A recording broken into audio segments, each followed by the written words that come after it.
We recently returned to our vacation home, and I discovered my Rainbird sprinkler controller apparently had been zapped by static charge.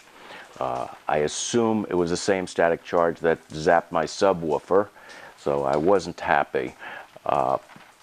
The house does have a whole house surge suppressor on them, and usually I stack things, but those two devices were not covered by another surge suppressor.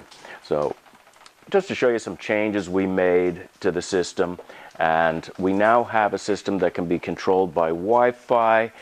Didn't quite do what I wanted it to do or needed it to do, so I also added some Z-Wave control to it, and maybe a little unconventional, but it may be an idea that you may find useful for yourselves.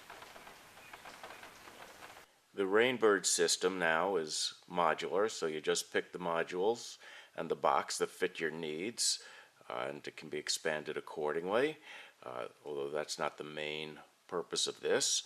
And over here we have the blinking unit is the Wi-Fi connector, and we have the backup battery.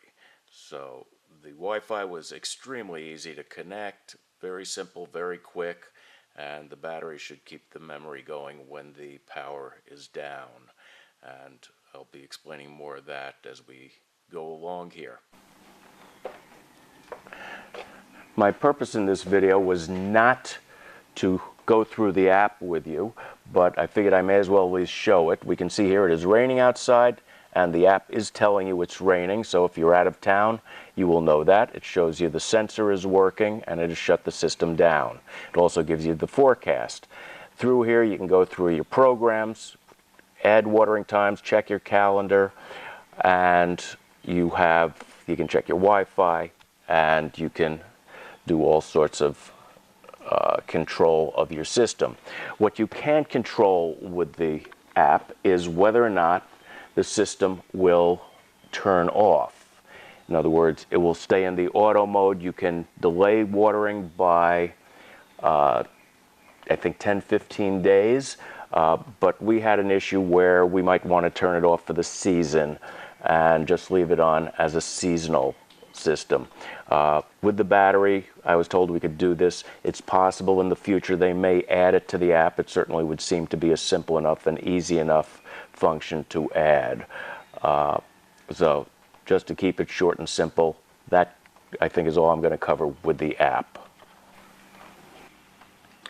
To add some extra protection to the system, to protect it from surges, I added an in-wall surge suppressor.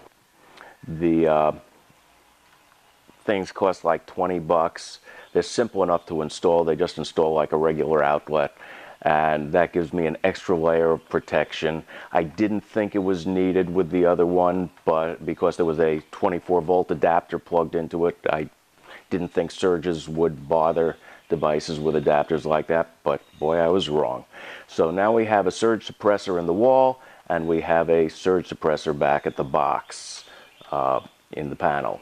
So the next step was to add my Z-Wave control so I could turn the sprinkler system, the Rainbird, off when we're out of town and out of season, or turn it back on if we can't get back in time to turn the system back on. So that was simple enough too. So on top of that, I added a Z-Wave wall outlet. You can see it's on. Switch is on top if you want to manually turn it on and off. Okay. It is not that far from the Z-Wave hub, but remember, Z-Wave is relayed through other devices. So in the garage, we also have a garage door opener connected to the Z-Wave, and we have a lock on the garage door that's Z-Wave controlled. So these all help each other reach the hub. So we now have the hub, the outlet. We can now plug the 24-volt adapter in, and we're now wired on and the power is on. We are now connected to the Z-Wave. The system is on, the Z-Wave is on, and everything's normal. Actually, the only thing not normal would be the rain sensor. Will take an hour to reconnect because it only sends a signal on an hourly basis, so that if you do something like this, don't get excited if the rain sensor looks like it's disconnected on a sunny day.